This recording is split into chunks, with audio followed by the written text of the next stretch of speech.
Para ubicar un poco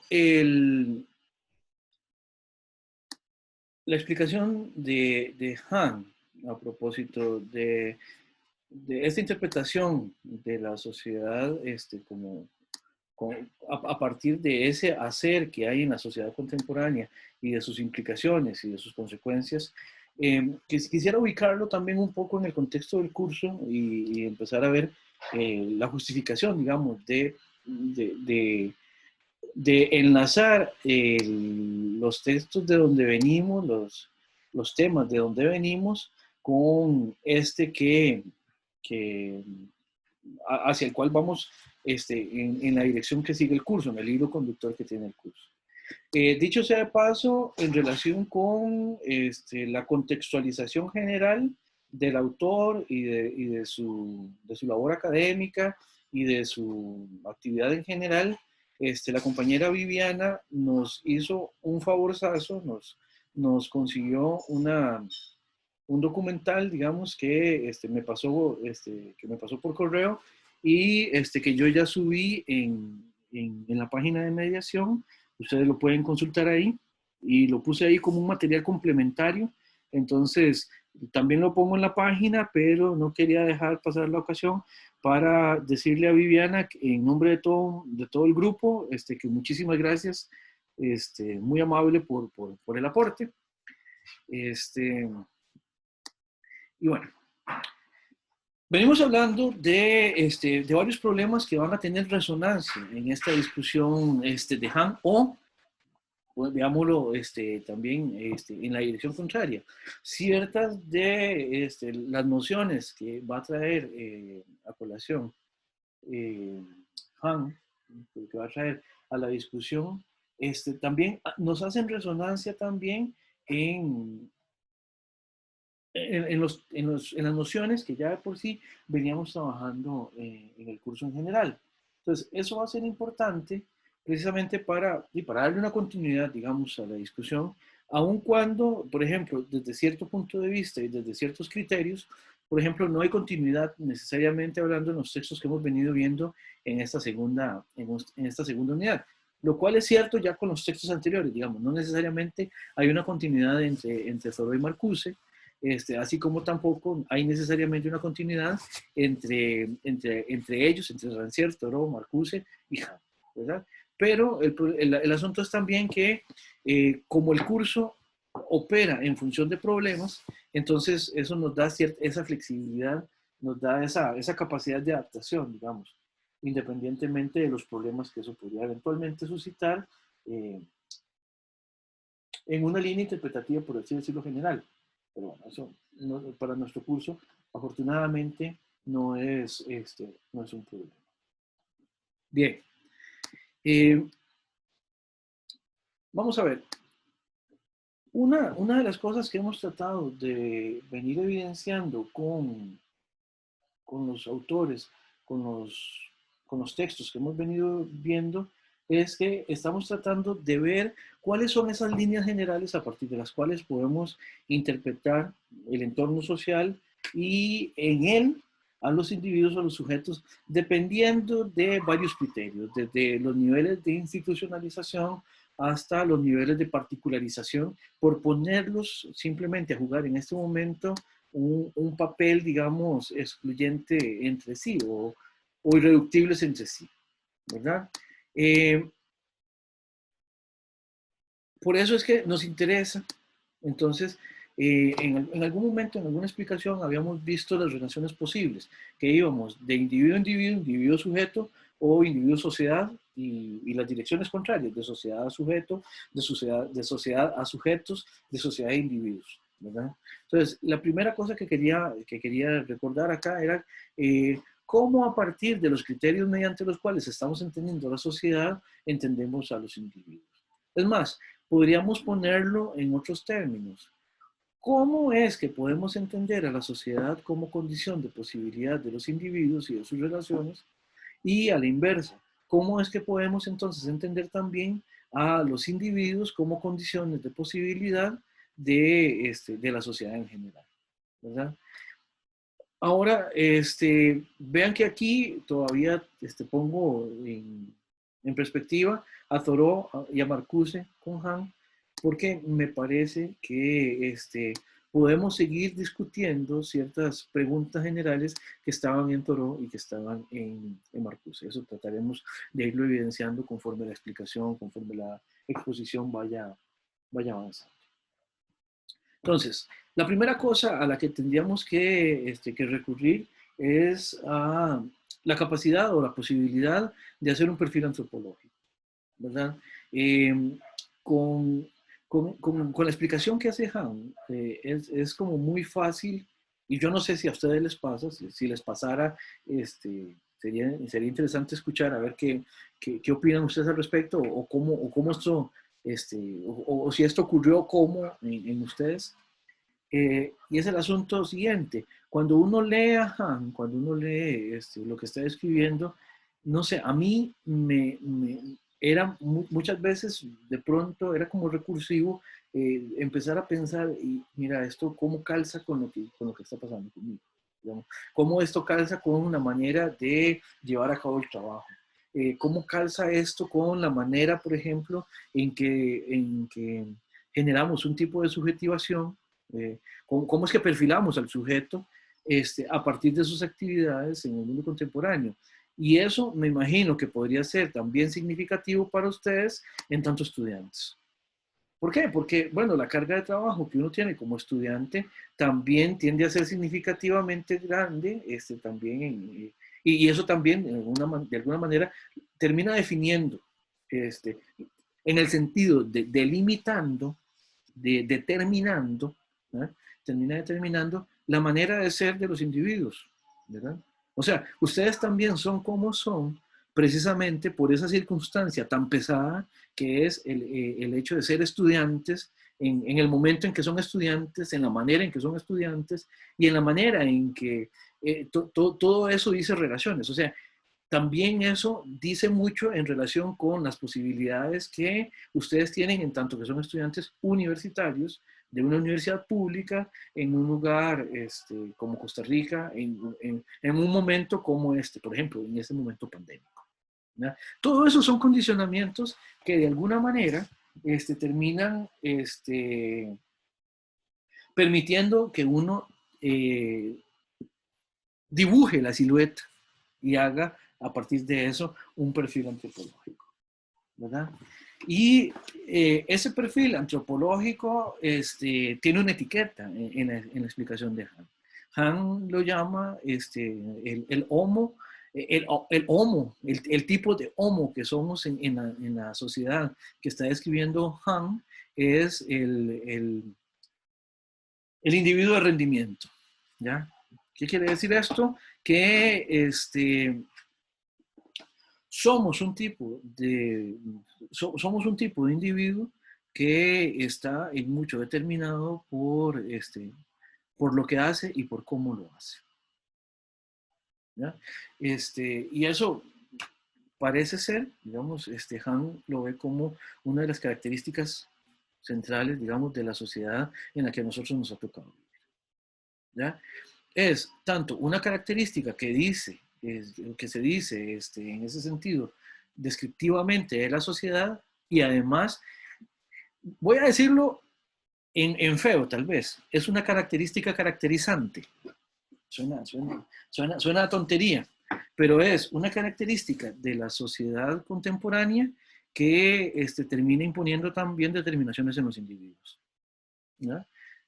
O también en la otra dirección, es una característica que tienen los individuos, su forma de hacer y su forma de relacionarlos, que en última instancia, también determina las posibilidades generales de la sociedad. Por eso, el agobio en el trabajo es un rasgo específico de ese perfil antropológico del individuo de rendimiento contemporáneo, tardomoderno, dice en algunos casos en la traducción, ¿verdad? Tendríamos que decir en este sentido que esta sociedad, una de esas características que tiene y que son muy pesadas para los individuos, es que es una sociedad donde la tendencia, y ya esto, insisto, ya esto lo habíamos visto con Marcuse, ¿verdad? Es una sociedad con una vocación muy grande hacia la totalización. De repente, podríamos hacer una diferenciación. En Han eso, políticamente hablando, significa algo distinto que lo que significa en Marcuse. También creo que por una cuestión de perspectiva, por una cuestión de perspectiva en ese sentido de los autores. Pero son coincidentes en algo.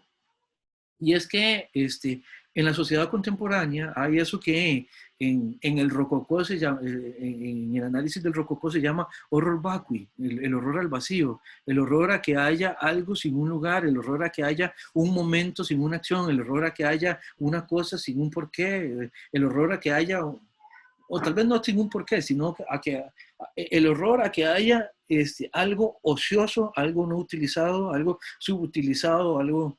¿no?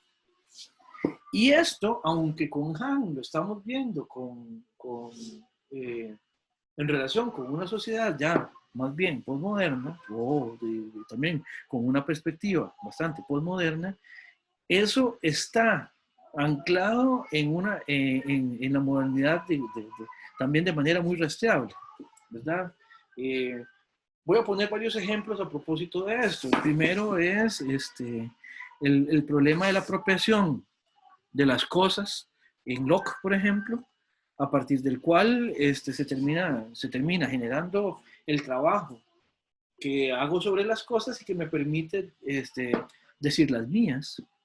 Recuerden que en Locke eso es una operación además sumamente importante, porque decir cosas mías es decir yo también, ¿verdad?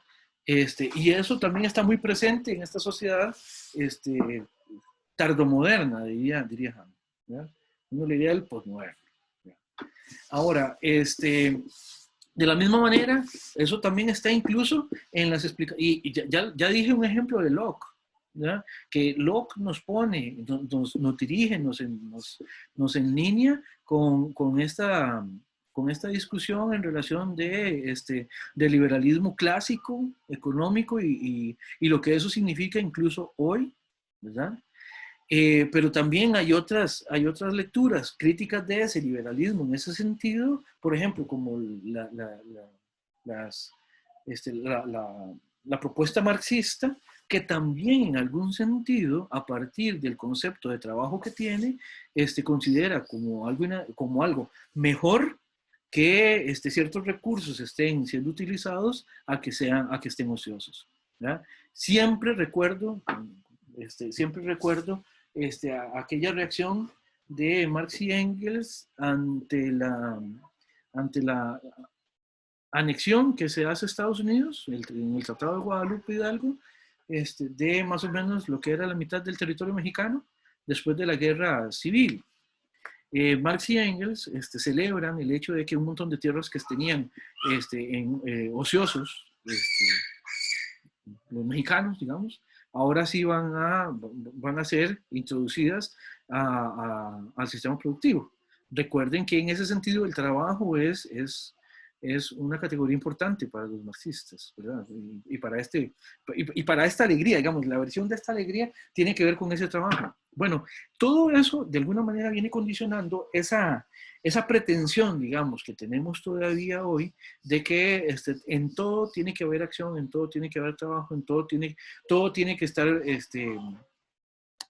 generando algún tipo de fruto, todo tiene que ser, todo es explotable.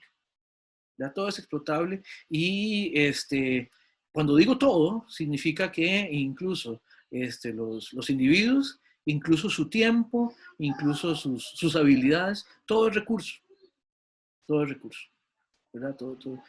Y todo es recurso significa todo es medio, ¿verdad? Los individuos también, ¿verdad? Y en esta sociedad en la que Han está tratando de presentarnos, no hacemos la excepción. Por eso decimos que esa totalización, ya, esa planificación, es esa pretensión o esa perspectiva mediante la cual llenamos absolutamente la totalidad de espacios, de momentos y y nos referimos a la absoluta totalidad de cosas como algo que condiciona nuestra forma de ser, como individuos, como sujetos en esa relacionalidad social. ¿Ya? En ese sentido, ¿verdad? En tanto que los individuos tienen que enfrentar un trabajo extenuante, la sociedad, por así decirlo, o mejor dicho, sí, el grupo, aquí por sociedad entendamos también formas generales de hacer, o sea, la maquinaria general, digamos, que está operando en nuestras relaciones como individuos y como sujetos, se nutre de nosotros como individuos, se nutre de los individuos, pero al mismo tiempo los revienta, ¿ya? Insisto, por cosas como estas es que Matrix sigue siendo una buena película, ¿ya? Porque de alguna manera evidencia, sirve metafóricamente de manera, bueno, cinemática, artística, si uno quiere decirlo de esa manera, sirve metafóricamente para decir exactamente esto que está tratando de explicar. O sea, la sociedad se sirve del individuo, pero lo revienta. Han lo presenta a partir de esa metáfora de recurrir a la figura de Prometeo de nuevo, ¿ya? El Prometeo encadenado que pasa por ese dolor, por el doloroso tránsito de estar amarrado a la piedra donde una ave de rapiña viene a comer el hígado, ¿ya? Bueno, ese dolor de hígado, de, de la figura, digamos, de la metáfora, es para Han el cansancio, ¿ya? ¿Por qué? Porque además es un cansancio que no se va, que no podemos, que de alguna manera estamos hablando de que esto genera un perfil antropológico, o sea, ese cansancio es, según Han, lo que en última instancia nos define, ¿no? Y que nos defina, lo que quiere decir es que expresa de alguna manera nuestra forma de ser, ¿no? Expresa, recuerden que en este sentido, desde el punto de vista de las formas de hacer, el condicionamiento mediante el cual nosotros tenemos posibilidades de acción, de alguna manera es demasiado vinculante con nosotros al punto de que no podemos, al menos no fácilmente, abstraernos de él. Y traigo a colación de nuevo la discusión que teníamos o la conversación que teníamos en algún momento a propósito de qué tan innecesarias son las necesidades históricas. Bueno, este perfil antropológico que Han está tratando de explicar se relaciona con nosotros de la manera en que en la discusión con Thoreau, o sobre Thoreau y sobre Marcuse, hablábamos de las necesidades históricas. Vamos a ver, digámoslo pesimistamente, para que suene triste, ¿ya? El problema es que eso es lo que somos. En este momento, ¿cuáles alternativas tendríamos, por lo menos en general, los individuos para salirnos, para salirnos además impunemente de esta forma de operar? Han no lo ve.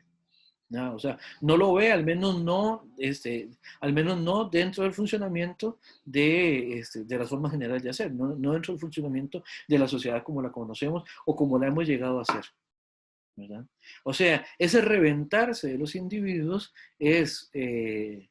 no es algo extraño, no es algo, además, ese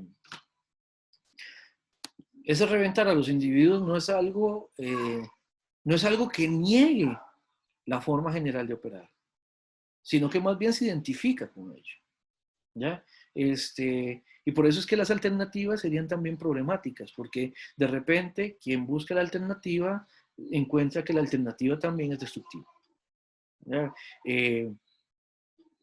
Digámoslo ostracistamente, como lo que pasaba con Platón cuando la alternativa era muérase o váyase, ¿ya?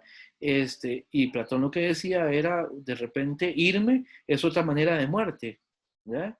Con el problema de que además es una muerte de la que sigo siendo consciente, ¿ya? En ese sentido, mejor me muero y ya, ¿ya?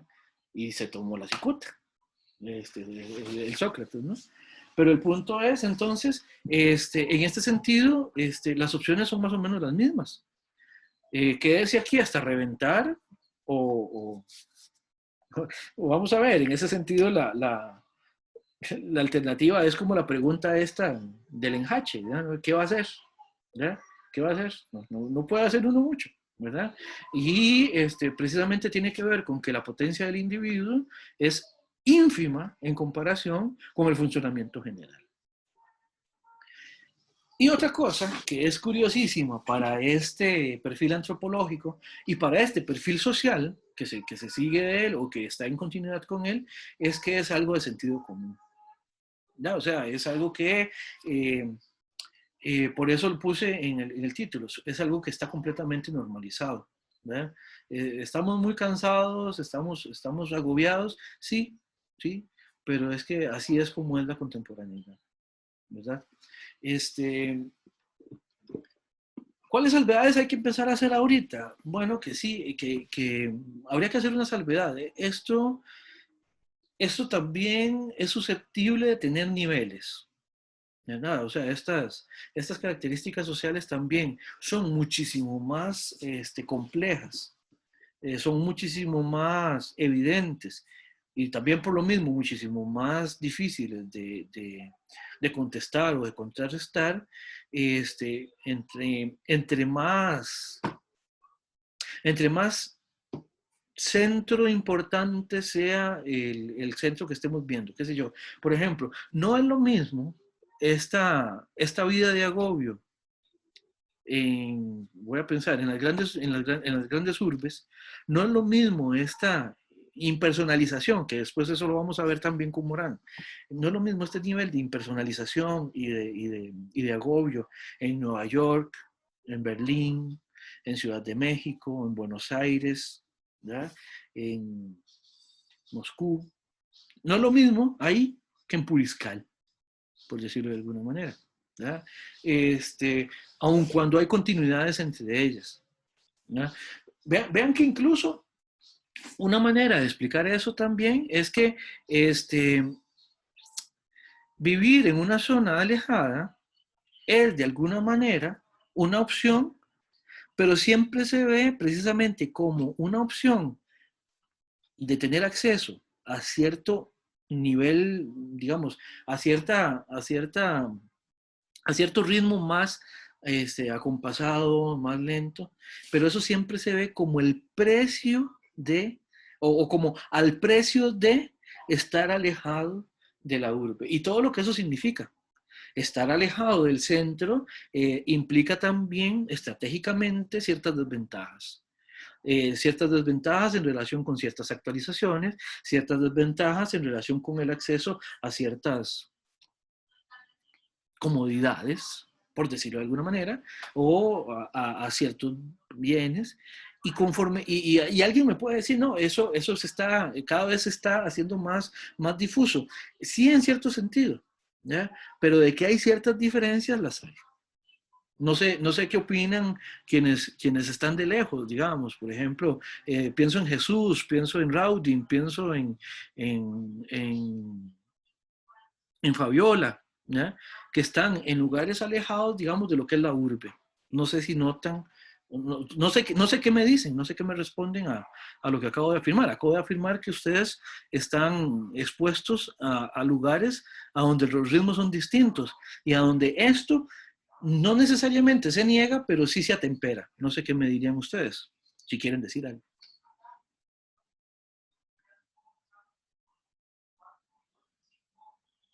Ok. Y en parte sí. O sea, sí hay, o sea, sí siente uno menos acelerado el todo, pero sí, y también sí hay desventajas, digamos. Bueno, no, desventajas no son desventajas. Sí hay como una pérdida con respecto a vivir en la capital, digamos, por ejemplo. No sé yo, algunos servicios que son más difíciles, por ejemplo, internet y ese tipo de cosas aquí son más complicadas.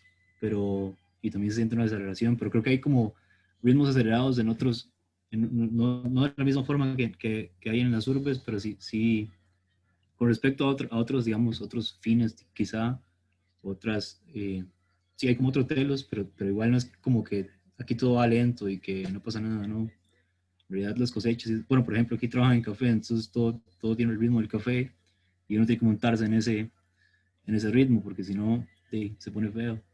Ya, claro, Pero sí, claro. hay diferencias.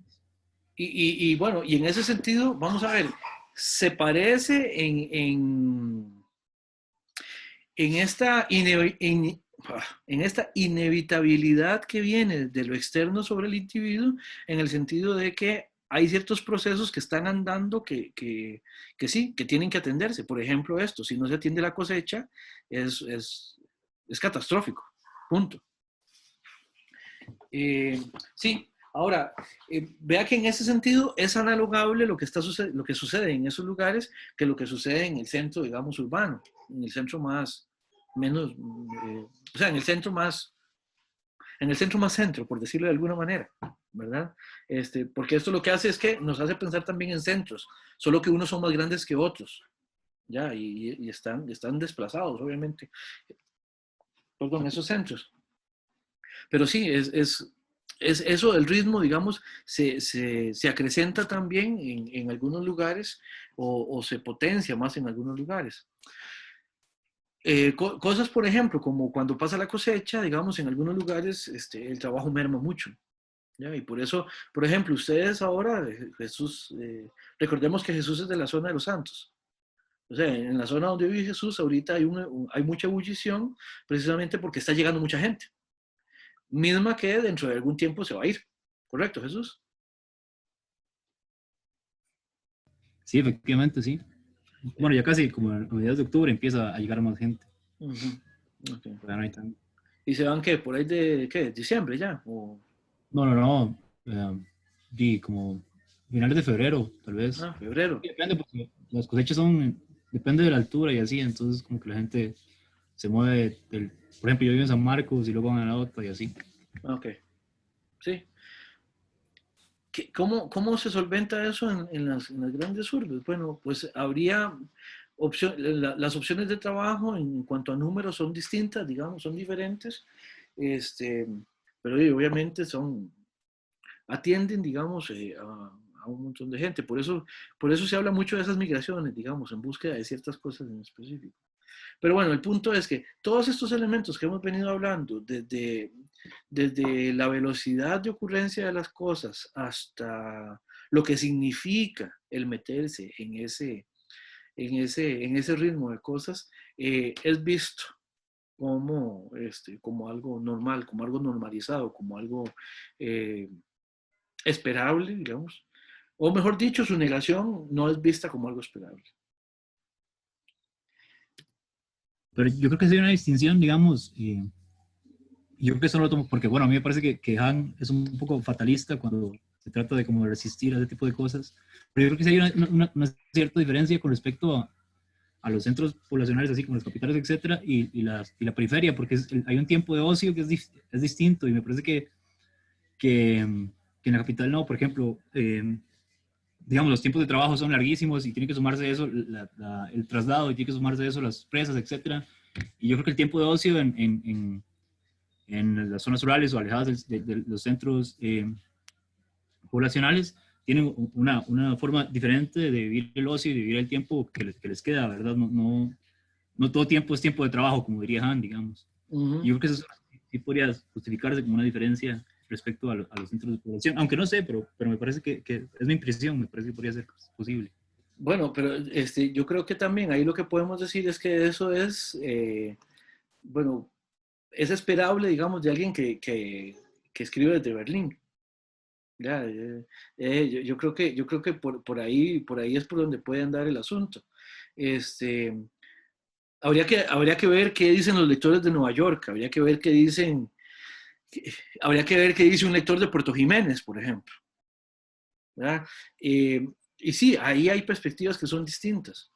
Y ciertamente, vamos a ver, si dentro de, si, lo que podríamos decir es, ya en el país uno nota ciertas diferencias entre lo que es vivir en la capital, en San José, y en San José me refiero al casco duro, digamos, de la capital, No es lo mismo vivir en desamparados, digamos, en Alajuelita, en Escazú, en Pavas, ¿ya? En el mismo San Pedro, si se quiere.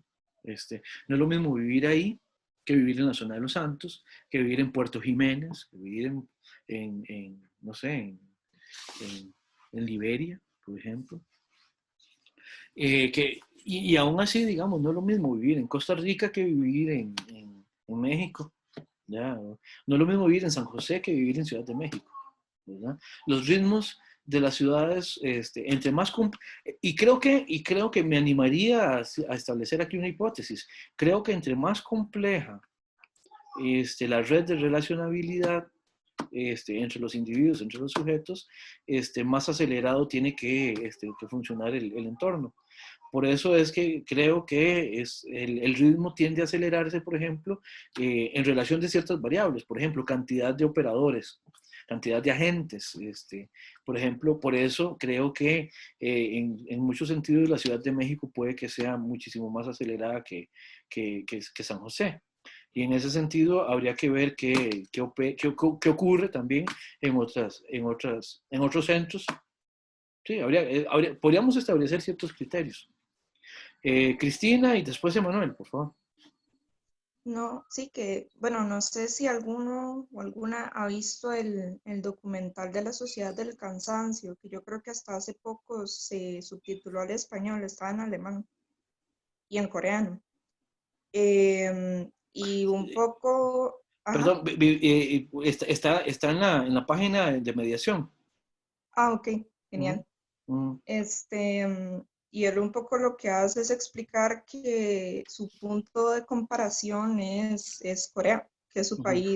es su país natal, y creo que un poco del fatalismo que él ve es en base de las principales ciudades coreanas. En cuanto Corea tuvo un crecimiento, digamos, económico exponencial en muy poco tiempo, y eso tuvo que involucrar, digamos, a toda la población coreana. Entonces se pasó, digamos, de un colectivismo solapado a un colectivismo extremista, digamos, que involucra a toda la población para el desarrollo económico del país. Entonces ahí, digamos, hay un abandono de la individualidad por el bienestar del colectivo. Y por eso es que es tan difícil cuando una persona siente que falla en términos individuales, es un fallo colectivo, no es un simple, ups, me equivoqué, ups, no entré a la universidad, sino que es toda una apuesta, digamos, a, al crecimiento, al desarrollo de Corea, inevitablemente en términos económicos. Tanto así que por lo menos en Corea y en Japón, aunque ahorita tienen sistemas económicos y gubernamentales muy distintos y relaciones exteriores muy distintas también, tienen un fenómeno en cuanto a esto que usted hablaba de las salidas, que es el aislamiento social extremo. En el caso de Japón están los hikikomori y en Corea, que fue en donde yo viví, están los koshiwon, que son estancias realmente reducidas, en donde la mayoría de la población son hombres adultos mayores o muchachos que no lograron entrar a la universidad, entonces empiezan a laborar como repartidores de pizza o cosas de ese tipo. Y lo que hacen es literalmente aislarse de su familia, de sus parejas, de todos. A veces por voluntad propia, a veces porque se ven, digamos, expulsados a esa condición, digamos, de aislamiento social. No, Entonces, sí. una consecuencia terrible que también es algo que está documentado es también por esa presión de tener de tener que conseguir acceso a las universidades, la presión que hay sobre adolescentes en Corea del Sur, digamos, es enorme. Y en la década pasada, Corea del Sur tuvo la tasa de suicidio adolescente, siempre estuvo entre los 2 primeros lugares de tasa de suicidio adolescente en el mundo. ¿Ya? Al punto que, bueno, alguna vez vi una noticia, un documental más bien en Deutsche Welle, a propósito de que los estudiantes de colegio van al colegio, digamos, de como 12 horas al día, digamos, de 7 de la mañana hasta las 5 de la tarde. Y cuando salen del colegio, se van a institutos donde complementan lo que están aprendiendo en el colegio, para seguir estudiando, para tener más opciones de entrar a una muy buena universidad y a una muy buena carrera. Y por buena universidad y buena carrera, bueno, buena universidad en relación con calidad y buena carrera en relación también al estatus que eso da y obviamente al, a la remuneración esperable por esa carrera. Pero al punto que en Corea en algún momento, según decían en ese documental, tuvieron que prohibir que los institutos estuvieran abiertos después de las 10 de la noche. Porque había chiquillos que se quedaban hasta la madrugada, dormían 2 horas al día, y chiquillos de colegio. Ujú. Y eso terminó haciendo que mucha gente se matara. Sí, en realidad Corea tiene el índice más alto digamos, a nivel de edades, incluso también entre adultos mayores, la tasa de suicidio es muy alta porque ha tenido una transformación, digamos, en la organización familiar muy grande, en donde ahora, digamos, los jóvenes están abandonando a adultos mayores, hay mucho adulto mayor en situación de abandono y son los únicos habitantes de calle que en realidad uno ve en Corea. Es muy desgarrador, es muy triste de ver. Y son personas que siguen laborando de alguna manera, ya sea en la parte de reciclaje o lo que sea. Pero sí, ya Corea está intentando como solventar la pérdida, digamos, de recurso humano, pero es hasta el punto de una prevención extremista, hasta el punto de que la persona llegue a intentar cometer suicidio. Tanto así que, bueno, está el ejemplo de los puentes en el Hangang, en el río Han, que tienen un sistema, digamos, de contención y de rescate a personas que intentan suicidarse. Entonces, sí han llegado como a ese punto y sí ha sido un crecimiento económico brutal. Y sí, no sé, sí siento, digamos, que sí hay una exageración por parte de Han, quizás porque él ve eso desde su país natal, pero a su vez sí creo que se puede ser correlacionado, digamos, a realidades de otras urbes, porque a final de cuentas todos estamos atados, digamos, a la misma red económica o al mismo sistema económico. Entonces las implicaciones vienen siendo en menor medida, tal vez en menor cantidad en términos demográficos, pero sigue siendo igual de pesado, ¿no? O sea, Latinoamérica tiene sus padecimientos económicos históricos desde otra arista, pero siempre viene siendo desde preocupaciones económicas, principalmente. Claro, una de las grandes preocupaciones, por ejemplo, a nivel mundial o en el ámbito mundial, es el problema del crecimiento en economía, ¿verdad? Porque por un lado, el sostén económico de los sistemas económicos, tales como los tenemos, los sistemas financieros, los sistemas de distribución, etcétera, etcétera, funcionan y se mantienen en funcionamiento en función también del crecimiento. Por eso es que ahora, este año es catastrófico. Es catastrófico porque esas redes de comunicación, de comercialización y todo esto se han venido viendo interrumpidas por mucho tiempo ya. Y eso es lo que lo que nos está explotando como lo que llamamos crisis ya, ¿ya? Ahora, el punto es que también eso es lo que significa ser periferia. Por ejemplo, para nosotros, y calza para nosotros como Latinoamérica, como de la misma manera análoga que decíamos que calza en relación con la diferencia urbe-pueblo, a lo interno también, por ejemplo, no es lo mismo vivir en Puerto Jiménez que vivir en Desamparados. ¿Verdad? Los ritmos son distintos y eso también es como aquí la metáfora es un poco más bien como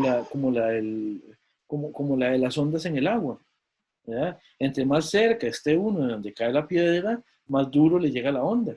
Entre más lejos esté uno de donde cae la piedra, pues la onda llega, y la onda también tiene influencia y tiene tracción, digamos, en ese sentido, como en tanto que operación económica, en tanto que requisitos económicos, en tanto que variables económicas, pero entre más lejos esté uno de ese centro, por eso la noción de centro es importante, digamos, en la metáfora. Entre más lejos esté uno del centro, la influencia no es que no esté, sino que hay circunstancias que la hacen más tenue, ¿ya? Efectivamente. Emanuel. Era un comentario que yo he visto que, al menos en la Avenida Central, la gente cuando va caminando va rapidísimo. O sea que hasta se saltan los semáforos en rojo y cosas así, o sea, se meten a los carros. Y al menos, o sea, apenas no es tan ranchito, digamos, que es donde vivo yo. Pero yo sí he Ah, visto que la gente va como con más paciencia y se queda como hasta saludando a los demás, no sé, le dicen buenos días, por ejemplo, en la mañana. Entonces sí, o sea, me parece súper curioso eso, o sea, de cómo, a pesar de que estamos en el mismo país, cambia tan drásticamente el comportamiento de las personas. eso va de la mano con lo que yo estaba diciendo ahora. Entre más compleja es la red de relaciones sociales, más difícil es que pueda operar a un menor ritmo, ¿ya? Es como que eh, es como los carros en ciertas cuestas, ¿ya? Si no se le da un buen impulso, no suben, ¿ya? Es algo similar, digamos. Y una vez que ese impulso ya se le dio, desacelerarlo después cuesta mucho. Y ese es el problema que está tratando de señalar, me parece, Han, en esta relacionabilidad social, tal como la describe, tal como se... Dicho sea de paso, así, como comentario al margen, Cristina, Han es apellido, correcto. Han es el apellido. Sí, sí, sí. Y, Han es el apellido. y, y Byung-Chun es algo así como decir Ricardo Luis. Sí. Ok, está bien. Perfecto. Bien. Hay un par de comparaciones que quiero hacer ahora en relación con... Él pasa comparando y haciendo muchas referencias a siglo XX y siglo XXI, digamos, a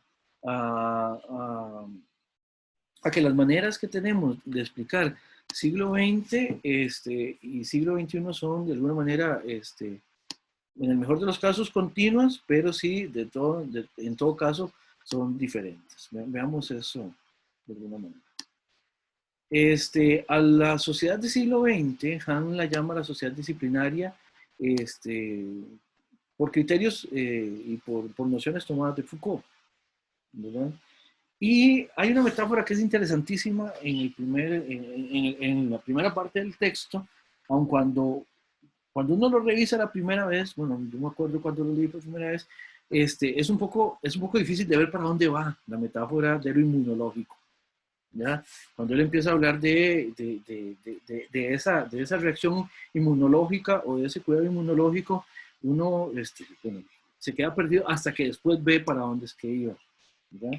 Pero lo interesante del inmunológico como criterio del siglo XX es precisamente que en siglo XX generamos una forma de relacionarnos con nosotros que es curiosa. Él la llama, o según él lo explica, está basada en cierta negatividad, en cierta prohibición y control, en el sentido de que nos relacionamos con lo otro, con lo extraño, de manera contensiva, ¿ya?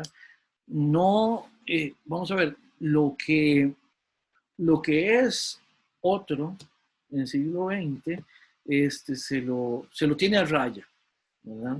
Se lo tiene a raya. Incluso casi que con la metáfora podríamos decir lo siguiente: en el mejor de los casos, lo otro, si es amenazante, en el mejor de los casos se lo elimina. En el mejor de los casos se lo elimina, perdón, en el peor de los casos se lo elimina. En el mejor de los casos se lo integra, ¿ya? El punto es, nunca hay la posibilidad de la relacionabilidad tranquila con lo otro en tanto que otro, sino que solo me relaciono con lo otro en tanto que puedo de alguna manera o bien traducirlo o bien convertirlo en mis puntos de referencia, ¿verdad? Y por eso la metáfora inmunológica empieza a operar, ¿verdad? Por eso la metáfora lo que señala es que el procedimiento del funcionamiento del siglo XX es el del anticuerpo, ¿verdad? Es el del anticuerpo. Se reextraña, perdón, se rechaza lo extraño, se rechaza lo que no se quiere, ¿verdad? A menos que lo otro sea, a menos que lo otro sea recurso, y en ese sentido se lo busca, ¿verdad? Señala dos ejemplos que son interesantes, que es el del turista y el del consumidor, en el sentido del consumidor externo, el que viene a consumir lo que yo produzco. Esos sí son deseados, son deseables, son buscados, ¿verdad?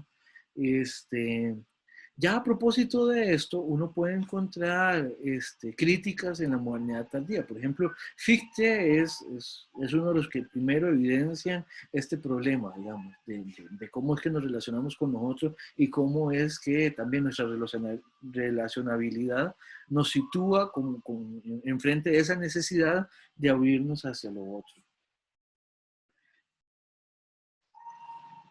El problema es que teniendo esa perspectiva de rechazo a lo otro, entramos en una contradicción terrible con las formas de hacer en general. ¿Por qué? Porque si hubo un siglo globalizante, eficientemente globalizante, en los últimos tiempos fue el siglo XX. Obviamente, esa es una tendencia que no es solo del siglo XX, es una continuidad con la modernidad en general, es globalizante. No es casual que la modernidad la definimos también a veces en su punto de inicio en función de el descubrimiento del nuevo mundo y la integración del nuevo mundo, digámoslo también, como lugar de recursos, como lugar de materia prima, en relación con los centros europeos, ¿verdad? Esa integracionabilidad del nuevo mundo en relación con Europa, trazó ya de por sí, desde hace bastante tiempo, una línea que es tendiente a lo que hoy llamamos globalización. Pero el que efectivamente fue triunfador en ese sentido, consiguió efectivamente operar con ese impulso globalizador, a todas luces ha sido siglo XX. El problema es que esto produce un montón de contradicciones, ¿ya? Entre otras que al globalizar estamos tratando de hacer un gran uno, también por eso es totalizante. Esto es parte de la planificación de la operatividad de la sociedad contemporánea, ¿ya? Es como el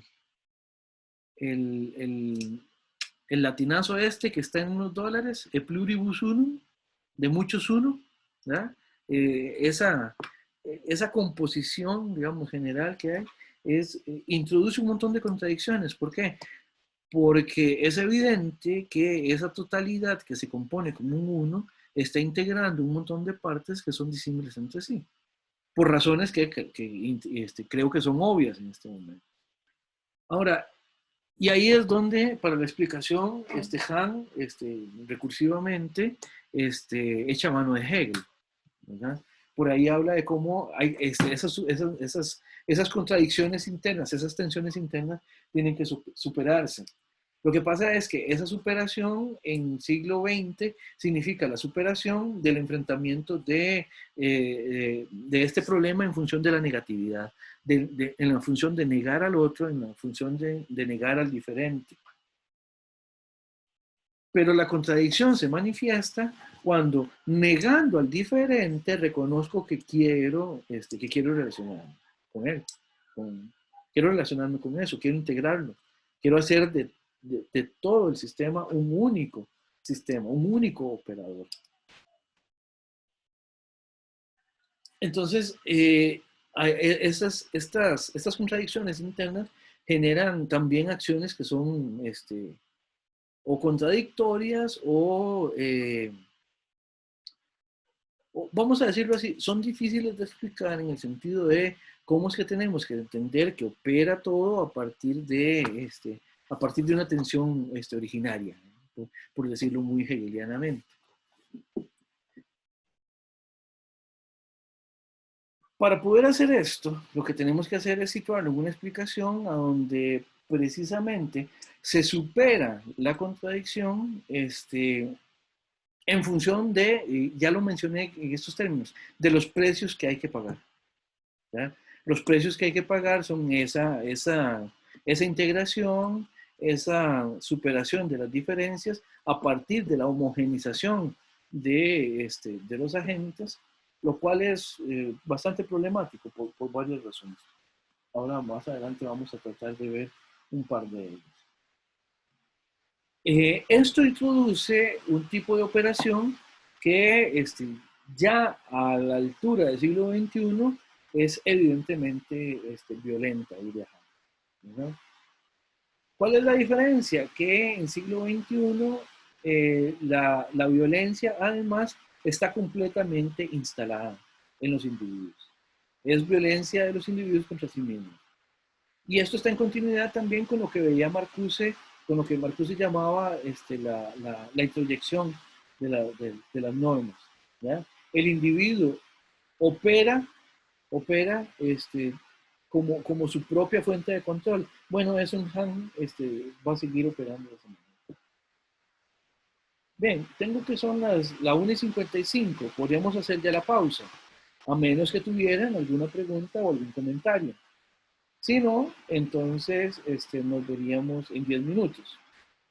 ¿Hay alguna pregunta o algún comentario? Profe, una pregunta. Adelante, ¿El Manuel. control se puede relacionar al panóptico?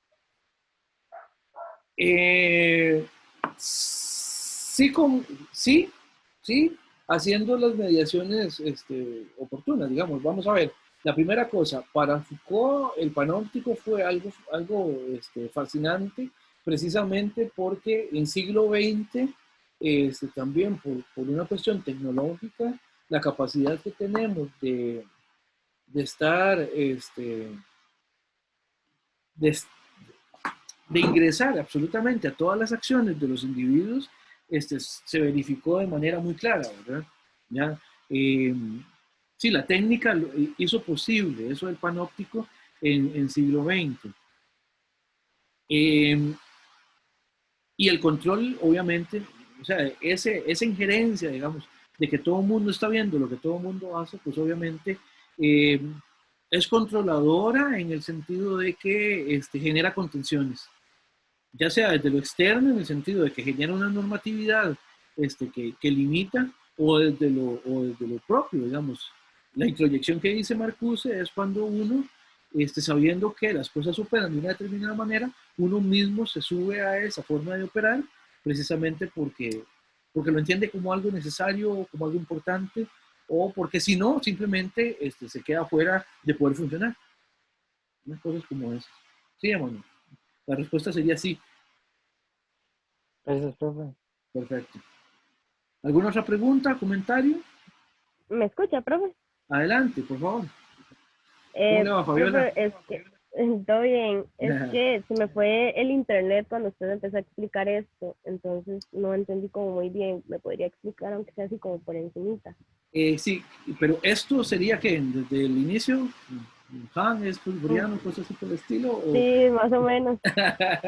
Ok, vamos a ver. Simplemente aquí lo que hay que hacer es ver, las líneas explicativas van en la siguiente dirección, Fabiola. Primero, hay una sociedad que está perfilada en función de una operatividad que es muy acelerada y que es muy acelerada, que es muy demandante y que por esas razones es muy violenta.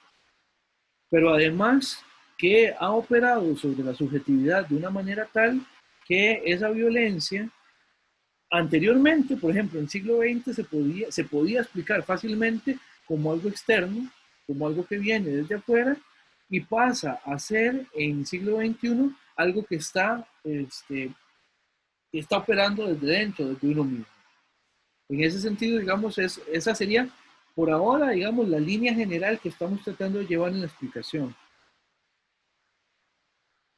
Más o menos, Fabiola. Ok, está bien. Y entonces, en función de eso, bueno, pues hay varias variables que sí hay que ver, ¿verdad? Pero puntualmente, digamos, podríamos decir, ese sería el hilo conductor que tendríamos que ir entendiendo hasta ahora. Entiendo. Bien, ¿alguna otra pregunta?